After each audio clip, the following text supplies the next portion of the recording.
Good afternoon. Again, I'm Providence Mayor Brett Smiley. I'm joined with Governor McKee, who we will hear from in just a moment. We're also joined by Senator Jack Reed and Congressman Gabe Amo, and we will hear from Senator Jack Reed in a moment on behalf of Rhode Island's federal delegation, who've been in touch with us throughout this incident over the last day. And as both the governor and I have said on multiple occasions, the amount of federal resources and cooperation that we've received is extraordinary, and that extends to our representatives here in Rhode Island. And then finally, Colonel Oscar Perez will give an update as well. At this time, we have no update to share on the investigation. It is ongoing. There's no reason to believe that we've hit any roadblocks other than to say that we are doing what we know how to do in cooperation with our law enforcement partners to ensure that we adequately, thoroughly investigate the situation, and when we are ready to make a further announcement, we will do so. We know there's some information circulating, but we will not share any information that might compromise our investigation or future charges. So at this time, we have no official updates to share with respect to the investigation. Next, it's clear that our community is still in shock and hurting. And now that the initial phase of the investigation has made some progress, we're turning our attention to caring for our neighbors, both the Brown community, the broader Providence community, and truly all of Rhode Island. The City of Providence has stood up a website, the address of which is providenceri.gov/community response resources. There you can find a long list of community resources for mental health care, what to do in the event of trauma, how to help talk about events like this with your kids, to try to help families, neighbors, community members start to understand how to process that which has been so difficult for us. Finally, the Providence City Council, who've been excellent partners, and again, we're joined by leaders from the City Council, including the councilman for this area, Councilman John Gonsalves, is inviting the Providence community and really anyone who'd like to join us tonight at 5 p.m. at Lippett Park, where there had been a previous plan to light a Christmas tree and to light a menorah for the first night of Hanukkah. And for those who know at least a little bit of the Hanukkah story, it is quite clear that if we can come together as a community and shine a little bit of light tonight, I think there's nothing better that we could be doing as a community. And so please know you're all invited to Lippett Park tonight at 5 o'clock. Lippett Park is at 1008 Hope Street, and all are welcome. Certainly Providence Police and other folks will be on hand to make sure that we are all can be in community without any concerns tonight. I'd like to note that Family Services is here with us today, Margaret Holland McDuff. She is one of those community resources that has become available. I'd like to also acknowledge that United Way of Rhode Island and their 211 system has been helping, and leaders from the Nonviolence Institute have been assisting with families in the hospitals. Additionally, Treasurer James Diosa and his Victim Compensation Fund has already been in touch to ensure that his office is doing everything that they can. Before I turn it over to the governor, I'll just share that a couple hours ago I was at the hospital. I know President Paxton has been several times, but I had a chance to meet with a few of the victims and their families. And while they are receiving excellent medical care, and I want to thank the professionals at Brown Health and Rhode Island Hospital, the professionalism, these folks, just like our law enforcement professionals, have been up all night working, but the level of care and professionalism that they are exhibiting is extraordinary. These survivors are receiving excellent care, and the resilience that these survivors showed and shared with me is frankly pretty overwhelming. It pales in comparison what they've gone through for the rest of us here. We're all saddened and scared and tired, but what they've been through is something entirely different, and yet they showed courage and hope and gratitude for how this community has stood up for them and how the healthcare providers cared for them. A couple of the family members who I had a chance to speak with are so grateful for what they've seen and heard of the outpouring of support from this community. And so I want to relay that to all of you, that they're watching what's happening also, and their healing is improved based upon all of the positivity and love and care that they've seen from not just the Rhode Island community, but frankly the national community. And so thank you. Governor McKee has been an incredible partner through all of this, and I'm grateful for his leadership and the compassion that he's shown and the relentless focus he's had on those individuals who are recovering in the hospital right now. And I'd like to invite the governor to say a few words. So today, Brown students and the community is suffering, and they're in pain. So please let the President and the Brown community know that we stand with you. So as we start this second day of this tragedy, I do feel as though it's important to really point out Mayor Smiley and his team, first responders, state police and our federal partners, Brown University, the staff at the hospitals, and as the mayor said, the media who has been able to really put out the information that I'm sure is going to help accelerate the fact that we have someone in custody. The mental health support. The community needs our compassion and our support as the process of this horrific event unfolds.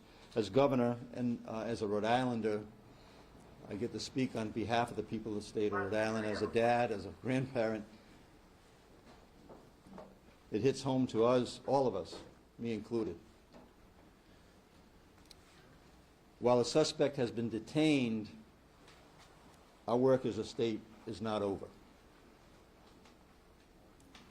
As governor, I'm committing to the city and to Brown and the broader community that has been impacted by this to make sure everyone who needs assistance, mental health assistance, can access them. Last night we activated the state's trauma response team to help coordinate mental health resources with all partners. And to everyone in the nation, because this is a national event. I've had calls, like I said, personal calls with Hawaii, Dad that has a freshman at Brown University. To everybody out there in the country, please send your prayers here to Rhode Island. And to all Rhode Islanders, let's do what we do best. Let's stand by and support our neighbors when they most need it. And we stand ready to do exactly that. Thank you, Governor. I'd like to invite Senator Jack Reed to say a few words on behalf of the congressional delegation. On behalf of Senator Whitehouse, Congressman Magaziner, Congressman Amo, I first want to express our profound condolences to those families who've lost a loved one and to those families who are struggling with a seriously injured child. We offer not only our sympathies but our prayers for a speedy recovery. I must commend the leadership. Mayor Smiley has done a superb job. The governor has done a superb job. The President Paxson, and the Provost Doyle, have also stepped up and done a superb job. We are also, I think, particularly indebted to the police officers and the firefighters from Providence, the Brown University Police Department, many departments, both police and fire, from across the state of Rhode Island, our state police, And a special word of praise and thanks to our federal law enforcement officers, the FBI, the ATF. They have been instrumental, critical in the progress of this investigation so far. I received a call from Attorney General Pam Bondi, and I shared my praise and thanks for the assistance of federal authorities. This has been a horrible, terrible moment. But in moments like this, we see the best of Rhode Island. The firefighters, the policemen, the civic leaders, neighbors who come together, and let us celebrate that community. Thank you. Thank you, Senator. Finally, we'll hear from Providence Police Chief Colonel Oscar Perez. Thank you, Mayor. So yeah, the message is the same. I'll echo the message from the Mayor earlier as far as where are we with the investigation. I'll tell you that right now the investigation continues to progress extremely fast. We're in the process of collecting evidence and seizing items that we need to seize, search locations that we need to search. I want to commend the quick response of ATF, FBI. As the items get seized and collected, obviously they will provide the resources and the equipment that we need to ensure that we have the right legal requirements and facts in order to be able to provide that so that we can move along. I also want to commend the Attorney General's office, who has been standing by us to ensure that our process is continuing in a proper manner. And so that's where we're at with it. We'll continue. It's a complex investigation. I know there's some speculations out there about names, and I'm not here to confirm or comment. I know you're going to ask me that as far as names. I'll tell you that I'm not going to confirm or comment because in the years that I have been in this department, in this police department, we stand on grounded facts, not a speculation. And at that point, we'll be able to, once we're ready and we have the appropriate and accurate information, we'll be able to update you with that. My goal is that we're able to have that information as soon as possible. But again, I tell you that respectfully, and I have the responsibility to respect the integrity of this investigation. I think that is complex. Any detective that worked last night and all the agents that worked last night, I have responsibility to respect the work that they're doing. And so when we're ready to provide you with that info and to come to or to give you the right info, I will make sure that you get that updated. So. Colonel managed to establish any connection between the suspects and the university. Why did the suspect target the university? So that's all part of the investigations that we're conducting, and again, it's complex, and we want to make sure that once we have, at the appropriate time, give you the accurate information, we'll be able to provide that information for you in that answer. Go ahead, John. Colonel, the person of interest, is that the same individual that we saw on the surveillance video you released? So again, I'm not going to speculate. I want to make sure that if I give you an answer, it's grounded on facts. Okay. And so we're getting to that point, but it's going to take time. Detective work is not something that you can answer or solve within a minute. It takes time, and we have to make sure that we have the right evidence in order to prosecute somebody properly. So. What led you to Coventry? What led you to this Providence Police there, Coventry Police, FBI? So I'm not going to confirm or comment on locations again, John. I'll tell you that I'm going to tell you exactly what I'm telling you is the fact that we're going to continue progressing on this complex investigation to make sure that we have all the facts together in order to be able to give you what you're asking. Do you feel better now than you did last night at midnight? Absolutely. I think the great work of the men and women of this department, the collaboration with the different federal agencies, the fact that we are standing here all together and we all stepped up and we're making sure that we have the right answers and that we can continue on to bring peace, as the mayor stated, and calm to this city. It's a beautiful city and it's something that we take pride of. And so, yes, I feel much better. Pat, and then the guy behind. The most common question I've gotten for the last 24 hours, it revolves around the fact that Brown University is the most camera-ridden, most conscious piece of real estate in Rhode Island, and yet there seems to be little or no video evidence outside of that clip. You know, respecting the investigation, is there a lot more video that we're just not able to see yet because of the ongoing investigation, or is there simply no video? So what we shared with you the other day is what we have that we could share, and then we'll continue to, again, we're continuing to collect evidence. As we speak, we have detectives out there trying to continue to find. So I don't want to tell you that there's no more video because we might find something within the next few minutes. So yes, it's possible, but what we gave you the other day is what we have. Go ahead. Colonel, if you wouldn't mind, 2 questions here. Yeah. Can you talk to us about the process of releasing this 10-second clip to now someone's in custody, kind of how you all are working together to garner that information? Someone being detained, rather. Correct. And so, yeah, someone being detained, it led us to that point as far as like when we started, obviously, it's a fast move. It's a quick response right from the beginning. Once we get the call and you pull up to a scene, obviously as chaotic as it was, and then it gets to a point that now we're asking the public for help. Tips come in, federal agents come in. At that point, private police response, detectives get to do their work, and so that's where we started. And then we ended up getting obviously to a point where we find someone of interest, we bring them in, but we're I'm pretty confident in the work that the men and women have done of the department. But I got to respect their work. Some of them haven't gone to sleep. And so I have to respect the fact that they're going to continue and give us what we need in order to be able to prosecute somebody properly. Yes. Telemundo in the back. Sé que muchas personas volverán a la misma pregunta. ¿Podría brindar una actualización en español, algo que sea útil para la comunidad hispana de Rhode Island? Ciertamente que este departamento trabaja muy duro para encontrar respuestas. En este momento esto fue una situación muy trágica en la ciudad de Providence, pero me gustaría acordarle a la comunidad que este departamento siempre se responde de una manera muy importante y tenemos una persona en este momento que es de interés. Estamos colectando la evidencia que es necesaria para legalmente presentarlo a la corte para así ponerle los cargos que se necesitan presentar. En este momento tenemos unas ayudas y recursos de las agencias federales, también como del fiscal del estado y también de otras personas, pero yo quiero respetar el trabajo de mis detectives y tener lo que necesitamos para poder presentar a alguien en la corte positivamente. ¿Y el llamado al público para colaborar en la investigación cuál es? Sí, muchísimas gracias al público. De pronto si tienen alguna evidencia en este momento, o pasaron por ahí y tienen algo que es importante para la policía, tenemos diferentes tip lines y también tenemos la oportunidad de que entren a la policía, nos llaman y si necesitan que un policía vaya a la casa de ellos para recoger esa evidencia, lo haremos. Colonel, can you confirm whether the person of interest is from Rhode Island and have you found the weapon that was used? Again, I'm not going to confirm a comment because I think I have a responsibility to respect the integrity of this investigation.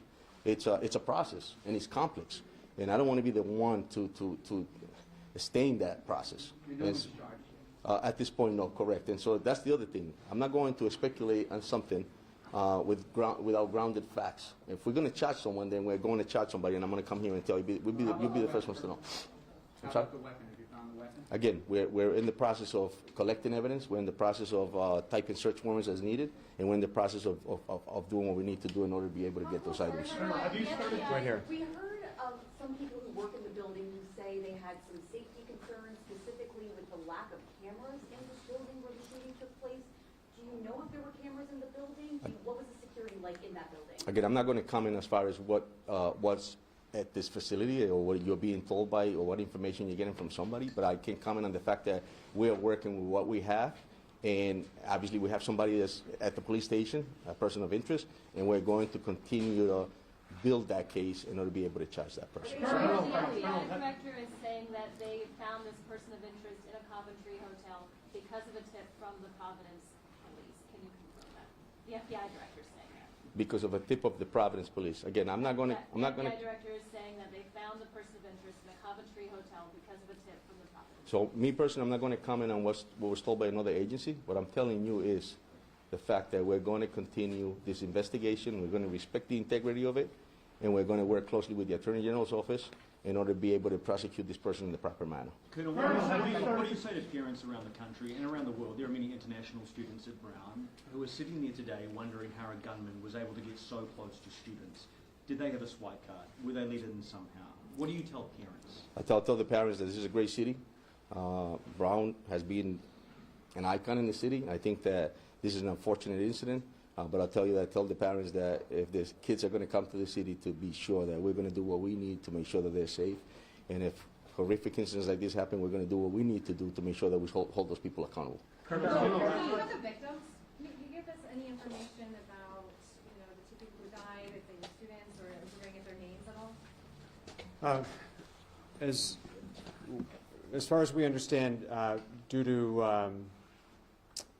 some travel, not all of the victims' families have been notified. And so I hope everyone can respect the fact that we cannot share victim information if we have not yet first notified the families.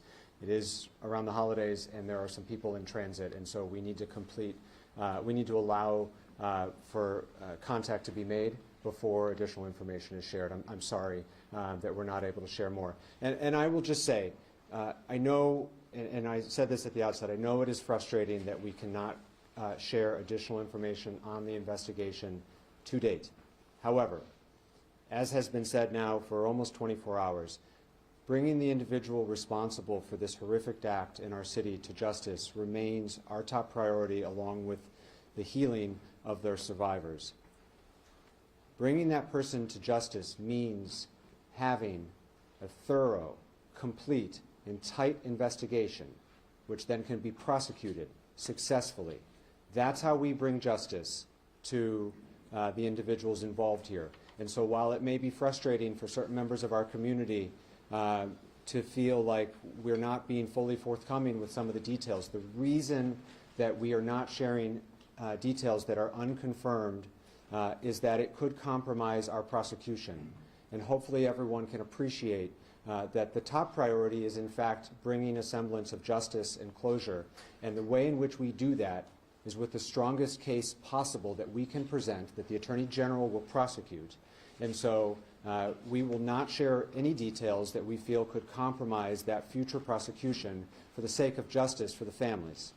Mayor Smiley, sir, we know we've spoken to students who have been the victims of shootings in high school and now they're attending Brown, describing this as a uniquely American experience to go through not one but two school shootings. What do you feel needs to be done to keep this from happening, to stop that cycle of violence? And President Paxton, if you want to weigh in as well, ma'am. Yeah, there's going to be many days, months, or I'm not sure how long, of both healing, but of also moments to advocate for what might need to change. Speaking for myself, at least, that's not today. We still have an active investigation underway. We still have students in the hospital. I won't be shy about sharing what I think needs to be done to make my community safer, but I'm not doing that today. What I will say is when I was at the hospital today, one of the students that showed tremendous courage literally said to me, you know, that active shooter drill they made me do in high school actually helped me in the moment. Which at the same time provided me hope and was so sad. We shouldn't have to do active shooter drills, but it helped. And the reason it helped and the reason we do these drills is because it's so damn frequent. And so there'll be plenty of time, at least from my office, and I don't speak for any of the other public officials here. They're welcome to share if they so choose. There'll be plenty of time to talk about what advocacy and policy changes should be made, but we're still very, very much hard at work at the task at hand, and that is to be able to bring charges forward on the person responsible. Sir? And then can you just look at the nature of the conditions again? I know you did that this morning, but is everybody out of the woods? The conditions have not changed as far as I understand. And so, as was said earlier this morning, one individual has been discharged. One individual remains in critical but stable condition, and the other 7 are in stable condition. I will say I had conversations with 4 of the students, and they were talking to their healthcare providers, and so if there are status changes, we'll be sure to share them. Mayor, I have a question for you. People are asking, are you expecting to do continuous status updates throughout the day, such as this, or can they expect at a future press conference that there'll be additional information? What is your plan for keeping the public informed throughout this afternoon? Yeah, thank you. Our expectation is that this is likely our last press conference here at the Brook Street Fire Station. We set up here last night because we're on the edge of campus. There was a lot of work happening all around us. They're still processing evidence on campus, but that crime scene is wrapping up. Most of the streets, other than immediately outside of the building, have been reopened. And so we do expect to provide future updates. We will likely provide those at the Providence Public Safety Complex, and we will provide them as there are meaningful updates to share. I know that it can be frustrating for some when the update is that there's no update. But in the absence of progress and what's important is that the investigation take the time that it needs to be right. And so when we have no update to share, we will say there's no update to share. And when we have news to share, we will share that news. But our expectation is that this is our last press conference here at the Brook Street Fire Station as we're entering sort of a new chapter as the immediate crime scene winds down and we move on to what we hope will be a prosecution and to try to help our community heal. And we talk more about things like community resources, which we've announced today. You mentioned family services. There's a crisis support line that you might be able to... Thank you, Governor. Yes, for Rhode Islanders, Family Service of Rhode Island also has a crisis support line. The phone number is 401-854-6678. That's 854-6678. And the folks at Family Service of Rhode Island are extraordinary professionals who unfortunately have a lot of experience in this area and are a resource available to us. And I know Margaret Holland McDuff from Family Services is here, and we're grateful for her help along the way. Colonel, one more question, Colonel. Do you need anything from the public? In other words, is there still possibly someone out there that may have information that you need? Or, I mean, the students are now being allowed to leave the campus. Does that mean that there's no potential witness here? Where does it stand that the public could help? Thank you, John. I think that, yeah, the call out to the public is to, evidence that they think might be worth it for us to look at, anything that they suspect would be important for the police department to look at. So we're definitely welcome that.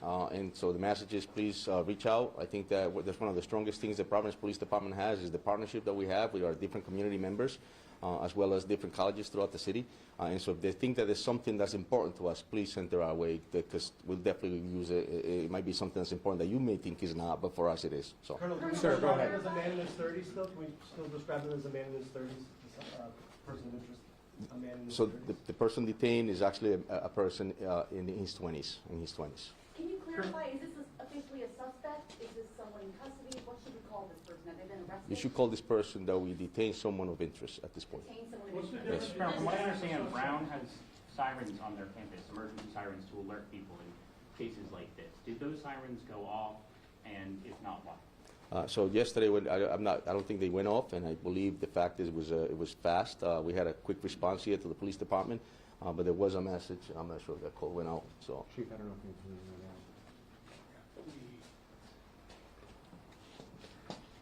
The sirens did not go off. The original information that we received was from the officer who did not receive the call. The officer saw some of the students running from the location, and so it was an immediate response. Can you talk about Colonel, one more alerting the question. greater? Hold on, John. Can you talk about just what went into alerting the greater Brown area community, people who aren't Brown residents, maybe RISD students or faculty, people in that area? What went into alerting others? For our community, it was our emergency notification system, some of which is shared by RISD. The rest was from the city of Providence. Colonel, can you just, Colonel? Go ahead, please. I'm Colonel Chapman of Perez. Can you tell us, does the person of interest have any connection to the Brown University community? And there was some report that he went into that building and yelled in the classroom. Do you have any more information about that? So again, it's all details that are important. It's all part of the complex investigation that I spoke about earlier. I'm not ready to confirm or comment on any of that. Again, I got to respect the process. And so at this point, we're just going to continue like the mayor stated. It's complex, but we want to make sure that we have a successful prosecution. And that's more important to me than right now to give you something that just, it could, it's not appropriate. Colonel, have you started a process of search warrants, of any sort of legal process to sort of figure out any motive? Yeah, so at this point, we're coordinating with the Attorney General's office. We're working very closely with them. We're collecting evidence. We're in the process also of interviewing individuals. And so that's where we're at now. That's a state prosecution as opposed to a federal? That's correct, sir, yes. Colonel, the incident happened yesterday around 4 o'clock. Can you just touch on, it sounds like within 12 hours you had a person of interest. Could you just talk about Correct. that? It's That's just a short window. It's hard work. It's just it's like it's all hands on deck. An incident of this nature, I think, takes a lot of resources. I think the fact that we work closely with our federal partners and different municipalities, the men and women of the Providence Police Department, the detectives, outstanding work, and I think that's why we have been able to move forward as we have in progress in such a fast manner in order to have somebody detained at this point. Colonel President, on what basis are you detaining this man, and how long do you have to further the investigation until you either have to charge him or release him? Again, situation like this, we have basis enough to bring somebody in based on a lot of different facts. And so those facts are the ones that are allowing us to have that person detained at this point, which I cannot comment as far as what those facts are. We have a question for President Paxton now. How long do you have to charge him before you have to release him? Again, it's moving pretty fast, and we will have an answer as fast as we can. So. President Paxton, if you can, we know that these students were studying for the finals in the midst of their schoolwork here, and now students have been told classes are canceled, finals are canceled. Can you talk about the complete shift that this community is in right now, going from studying to now almost a ghost town as people are being reunited with their families? Yeah. So thanks for the question. It is a big shift and not the way we hope to end this semester, obviously. I was in what we call the Ratty, or main dining hall today. There were a lot of students gathered there. They are amazing, and they're supporting each other. So they're good. Talk about the emotions you're feeling right now, because you care for the students. Yeah, I do. And, right now I think, as the mayor was saying, the students in the hospital, I've talked to all but one of them, the students on campus, there's just a lot of gratitude right now, and they're remarkable. All right, that's it for now. We will keep you posted on future updates. Again, our expectation is that this is the last update here at the Brook Street Fire Station. If you are not yet on Josh's press list, Josh, raise your hand. He's there. That's how you will be apprised of future updates, and our expectation is that we'll be at the Providence Public Safety Complex for future updates. Thank you very much. Thank you.